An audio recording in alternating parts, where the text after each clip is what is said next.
하나님 말씀 보겠습니다. 하나님 말씀은 시편 126편 5절 6절인데 1절부터 6절까지 26장 전체를 보겠습니다. 시작. 여호와께서 시온의 포로를 돌려보내실 때에 우리는 꿈을 꾸는 것 같았도다. 그때에 우리 입에는 웃음이 가득하고 우리 혀에는 찬양이 찼었도다. 그때 문나라 가운데에서 말하기를 여호와께서 그들을 위하여 큰 일을 행하셨다 하였도다. 여호와께서 우리를 위하여 큰 일을 행하셨으니 우리는 기쁘도다. 여호와여 우리 포로를 남방 시내들 같이 돌려보내소서. 눈물을 흘리며 씨를 뿌리는 자는 기쁨으로 거두리로다. 울며 씨를 뿌리러 나가는 자는 반드시 기쁨으로 그 곡식단을 가지고 돌아오리로다. 아멘. 오늘 말씀의 제목은 씨앗을 뿌리라, 씨앗을 뿌리라 라는 말씀을 가지고 말씀을 나누려고 합니다. 3월, 4월이 되면 화종 시기가 되죠. 그죠? 씨앗을 뿌리는 시기가 됩니다. 또 우리는 사순절을 앞두고 있죠. 그리고 부활절을 앞두고 있습니다. 그러다 보니까 우리도 씨앗을 뿌려야 되겠죠. 어떤 씨앗을 뿌려야 될지 우리가 말씀을 통해서 나눠보려고 하는데, 우리 시편 126편은 특별하게도 스가랴가 썼다라고 합니다. 유일하게 이 시편 126편을 스가랴가 썼다고 하는데, 이 지금 내용은 어떤 내용이냐면 바벨론의 포로가 되어 있었죠, 이들이. 그래서 정말 포로에서 해방시켜달라고 하나님 앞에 부르짖는 모습입니다. 그리고 그 부르짖으며 하나님께서 응답하셔서 그들을 포로 귀환을 시킵니다. 그래서 고레스 왕을 통해서 바사 제국을 통해서 바벨론을 침략하게 하죠. 그리고 1차 포로 귀환, 2차 포로 귀환을 통해서 하나님의 살아의 역사하심이 나타나고 있습니다. 그 모습을 보면서 지금 스가랴 선지자가 이야기하고 또 이스라엘 백성들이 노래하고 있죠. 여호와께서 시온이 포로를 돌려보내실 때에 우리는 꿈을 꾸는 것 같아도다, 이렇게 얘기하죠. 여호와께서 시온의 포로라고 얘기합니다. 하나님의 자녀라고 얘기하죠. 하나님의 자녀를 이제 포로된 데서 돌려보내실 때에 우리가 꿈을 꾸는 것 같았다라고 이야기하고 있습니다.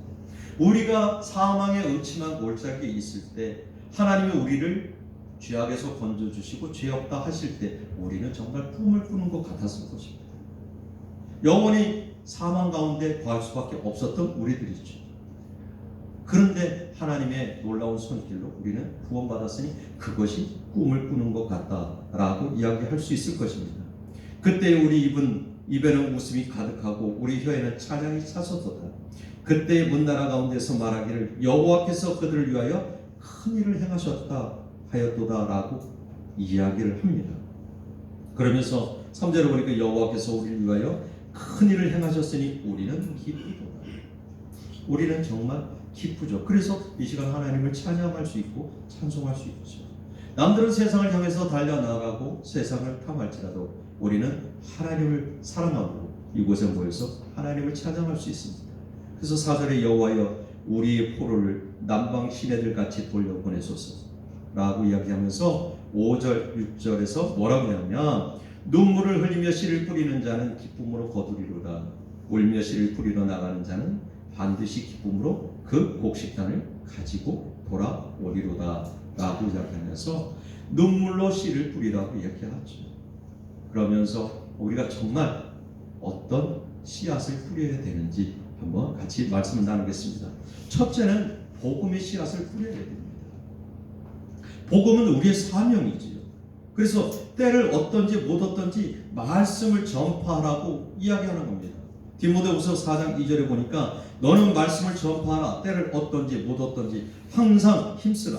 범사에 오래 참음과 가르침으로 경책하며 경계하며 권하라 라고 지금 바울은 이야기하고 있죠. 그러니까 우리는 듣든지 안 듣든지 말씀을 전해야 되죠. 때를 얻든지 못 얻든지 말씀을 전거해야 됩니다. 때로는 말씀을 전하다 보면 낙심할 때도 있고 또는 말씀을 받아들이지 않을 때도 있습니다. 그럴지라도 우리는 말씀을 전해야 돼요. 그런데 참 그 말씀 전하는 게 그렇게 쉽지는 않죠. 복음을 증거하는 게 쉽지는 않죠. 어떤 사람은 전도지르면 짜증을 내죠.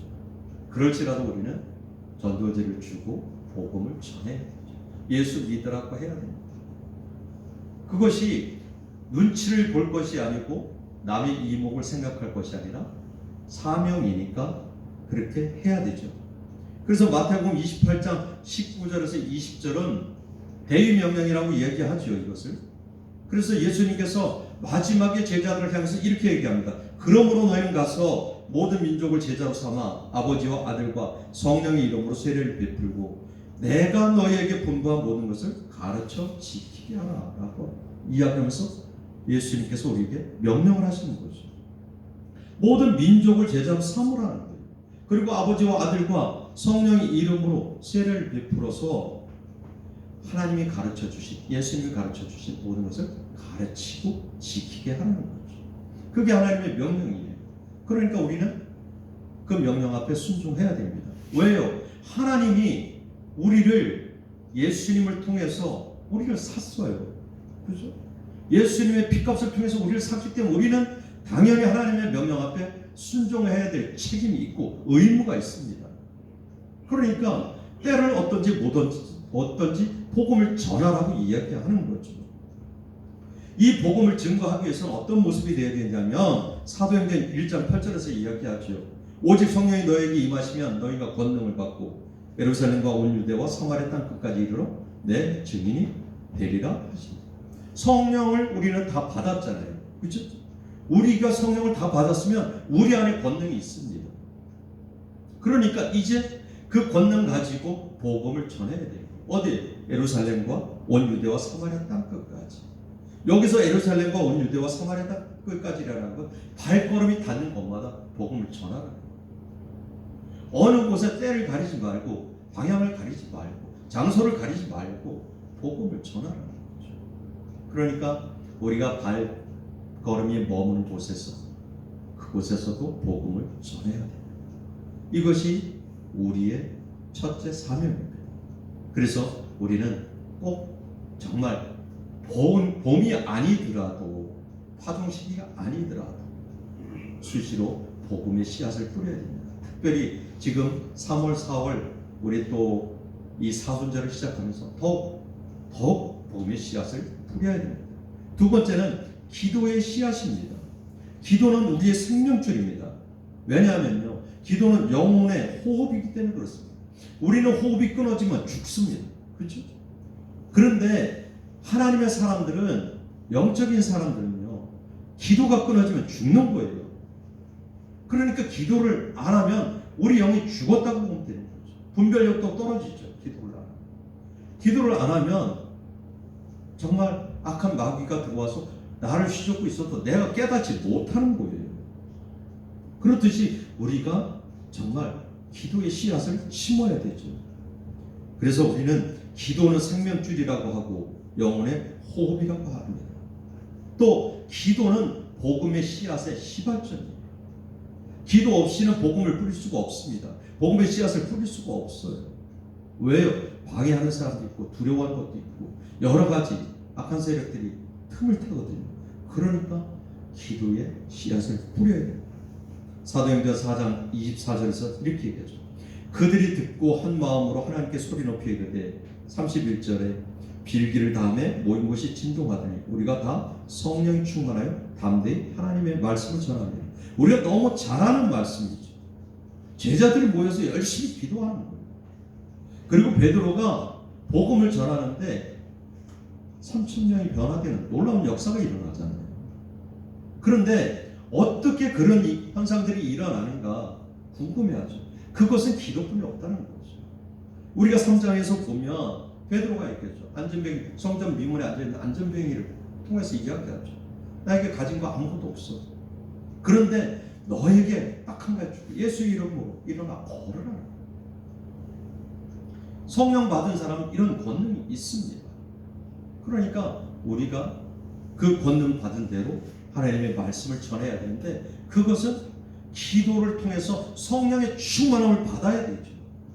그래야 담대히 나아갈 수 있어요. 저희가 기도가 부족하면 항상 불안한 마음속에 살아갑니다. 초조한 마음속에 살아갈 수밖에 없어요. 지금 우리 자리가 많이 비었잖아요. 제가 항상 기도를 하면서 오늘 아침에 새벽에 이런 마음 들죠. 사람이라 아침에 교회로 갈까 집에서 기도할까 망설이게. 그리고 아침에 새벽에 일어나 집에서 기도합니다. 교회 나와서 기도해야 되잖아요. 그런데 낙심이 되는 거죠. 그러니까 악한 그것들이 파고드는 거죠. 우리는 정말 기도로 충만하지 않으면 악한 세력들 우리를 수시로 공격합니다. 그 가운데 우리가 기도의 씨앗으로 기도의 삶을 살아갈 때 우리는 하나님이 이끄신 대로 하나님의 뜻하신 대로 살아갈 수 있습니다. 우리 소요리 문답 제98문에는 기도는 무엇인가라는 질문이 있습니다. 기도는 우리의 원하는 바를 하나님께 부탁드리는 일이다. 우리의 죄를 고백하며 그리스도의 궁유를 감사한 마음으로 인정하며 하나님 뜻에 맞는 것들을 그리스도의 이름으로 부탁드리는 말이다 라고 이야기하면서 소요리 문답 제98문에 이런 내용이 있습니다. 또 카톨릭 교리 문답에는 어떤 것이 있냐면 기도를 교리 문답 중에는 화살 기도라는 말이 있습니다. 일하든지 놀든지 어느 때라도 순간적으로 하나님을 생각하며 하는 기도를 화살 기도라고 합니다. 그래서 저에게 은혜를 베푸소서 주님 당신을 사랑합니다 와 같은 식으로 순간적으로 하나님께 기도하는 것, 화살처럼 직통으로 하나님께 간다고 해서 화살 기도라고 합니다. 그래서 우리는 하나님께 날마다 하나님과 교통하는 기도를 해야 됩니다. 사무엘은 그러죠. 사무엘 12장에서 나는 당신들을 위해서 기도를 쉬는 죄를 범하지 않겠다고 얘기해요. 기도를 쉬는 것은 죄예요. 그래서 기도를 쉬는 것은 죄를 짓는 것입니다. 그러니까 기도하지 않는 것도 죄라고 얘기하죠. 사무엘상 12장 23절에 나는 너희를 위하여 기도하기를 쉬는 죄를 여호와 앞에 결단코 범하지 아니하고 선하고 이로운 길을 너에게 가르칠 것인즉 기도를 쉬는 것은 죄입니다 라고 얘기하죠. 이 기도는 영혼의 호흡이라고 얘기하죠. 이걸 히브리어로 푸뉴마라고 이야기합니다. 이 우리 안양샘병원 원장이죠. 지금 돌아가셨는데 박상원 박사께서 기도에 대해서 이렇게 이야기를 합니다. 하나님께서 아담을 만드신 뒤 코에 불어넣는 생기가 바로 푸뉴마인 것이다. 우리가 공기를 들여 마셔야 사는 것처럼 영혼도 호흡을 해야 살 수 있다. 이 영혼의 호흡이 바로 기도인 것이다. 숨이 드는 기관지에 장애가 생기는 병을 천식이라고 한다. 들이마실 때에 문제가 없는데 공기를 내뿜으려 하면 잘 나가지 않고 소리만 요란하게 된다. 영혼의 호흡인 기도에 장애가 생기면 우리의 죄를 고백하지 못하게 되고 우리는 겉모습만 요란한 외식적인 삶에 빠지게 되고 만다 라고 이야기하면서 그 샘병원 원장이었던 박상원 박사가 이런 말씀을 했었습니다. 그러니까 그분은 목사도 아니지만 장로님이시지만 이렇게 기도에 대해서 중요함을 이야기하고 있는 것입니다. 세 번째는 눈물의 씨앗입니다. 우리 그 눈물로 기도했을 때 정말 하나님께서 응답하셨던 말씀을 우리 너무 잘 알고 있죠. 히스기야의 눈물의 기도. 그죠? 하나님께서 우리의 눈물을 외면하지 않으십니다. 그런데 우리의 눈물이 부족했기 때문에 항상 하나님의 뜻을 이루어갈 수 없는 거죠. 제가 직장에서도 그런 얘기를 해요. 지금 항상 묻는 게 그거죠. 성도 몇 명이야? 몇 명이나 늘었어? 이게 인사예요. 먼저 교회에 있던 분들 만나도 똑같죠. 어떻게 좀 늘었어? 이게 인사입니다. 그래서 아니 그러면 뭐라 기도가 부족했네. 똑같은 답이에요. 하다못해 우리 직장에 예수를 믿지 않는 분도 똑같은 얘기죠. 그러면서 내가 5년만 더 당신을 위해 도와주면 50명 찰나나? 이렇게 얘기합니다. 그래서 제가 인정하죠. 제가 기도가 부족하다. 하루에 1시간, 2시간 기도하면서 기도한다고 어떻게 얘기하겠어요? 정말 못할 것 같아요. 이제는 진짜 1시간, 2시간 기도하면서도 나 기도한다, 내가 기도했다 이 얘기를 못할 것 같아요. 너무 부끄러운 거예요. 이제 기도 시간을 3시간, 4시간 늘려야 되는데 그게 쉽지가 않은 거죠. 정말 죽어라고 한다고 해도 2시간 이상이 그렇게 많아지지가 않는 거예요. 부끄러운 거죠. 그러니까 기도 이 예배 자리가 채워지지 않는 거구나 라는 생각을 할 때 너무 안타까운 모습이 있죠. 그래서 우리가 정말 눈물로 기도해야 되죠. 어느 목사님이 그런 얘기를 했습니다. 서울이 고향이고 태어난 것이 고향이에요. 서울이에요. 그런데 부산에 가서 목회를 하셨어요. 부산에 참 큰 교회를 목회하셨고 소천하셨는데 어떤 분이 묻습니다. 목사님 어떻게 부산까지 내려오셔서 이렇게 큰 목회를 하셨습니까? 라고 묻죠. 그 목사님이 이야기합니다. 제가 처음 내려와서 30평짜리 얻어서 성도가 한 명도 없는데 내가 이거 어떻게 해야 되나? 라고 기도했답니다. 그리고 하나님이 가라고 해서 오긴 왔는데 지금 어떻게 해야 되나? 너무 고민이 돼서 선배 목사님들을 찾아가 상의를 했대요. 도대체 어떻게 교회가 성장하고 부흥할 수 있냐? 그랬더니 그 목사님이 하는 말이 눈물로 제단을 적시면 그 눈물의 씨앗이 아름다운 열매를 맺혀질 거니까 당신 눈물로 제단을 적셔 보십시오. 3년만 눈물로 제단을 적시면 기쁨을 노래하게 될 겁니다. 라고 했답니다. 그래서 그 목사님이 그래? 3년은 몰라도 1년을 할 것 같다 라고 하면서 매일 제단에서 눈물로 기도했는데 참 놀라운 교회가 이렇게 성장했다고 간증하는 것을 제가 들었습니다. 우리가 모든 게 부족하다는 것은 기도가 부족하다. 기도의 눈물이 부족하다는 거예요. 그래서 사람도 말입니다. 우리가 눈물로 호소할 때 들어주잖아요. 그죠? 그냥 안 듣다가 눈물로 하고 아버지, 아빠 정말 나 정말 이게 필요해 하면 안 들어줄 수가 없어요. 아내가 눈물로 호소하는데 어떻게 남편이 안 들어주겠습니까? 그죠? 하물며 하나님께서 우리의 눈물을 외면하실까요? 안 하셔요. 왜요? 하나님은 우리를 정말 사랑하시기 때문에 그렇습니다. 그래서 우리가 시편 126편 5절 6절을 보면 눈물을 흘리며 씨를 뿌리는 자는 기쁨으로 거두리로다. 울며 씨를 뿌리러 나가는 자는 반드시 기쁨으로 그 곡식의 단을 가지고 돌아오리로다 라고 지금 시편 기자는 이야기하고 있는 거예요. 우리의 삶을 한번 돌아봤으면 좋겠습니다. 무엇이 지금 기도 제목을 놓고 기도하는 것이 있습니까? 그런데 응답되지 않나요? 그러면 눈물이 부족한 거예요. 하나님 앞에 자복하며 부족한 거예요. 그런데 그 눈물이 부족함을 깨닫지 못하고 우리는 낙심하기도 하고 좌절하기도 하죠. 하나님 내 기도 왜 안 들어주시는 거예요? 라고 원망하기도 합니다. 제가 기도하면서 항상 그런 얘기 생각을 합니다. 우리 3층의 이유준 형제와 바나인 자매를 위해서 기도하면서 그들의 마음이 돌이키지 않는 것은 아직도 내 기도가 부족한 것이다. 매일 기도한다고 합니다. 기도할 때 한 번도 빼먹은 적은 없어요. 정말 신기하게 우리 애들 기도는 빼먹어도 그분들은 빼먹은 적이 없어요.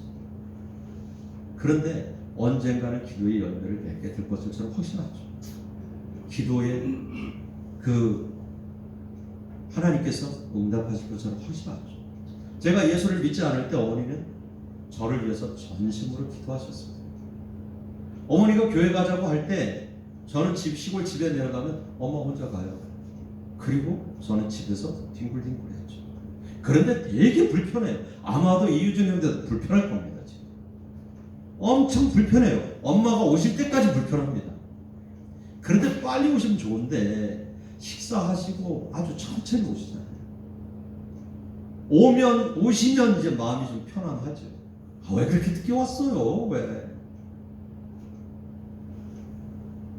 그 어머니의 눈물의 기도가 지금 저를 이 재단에 세웠습니다. 그러니까 우리는 낙심하지 말고 기도하시자.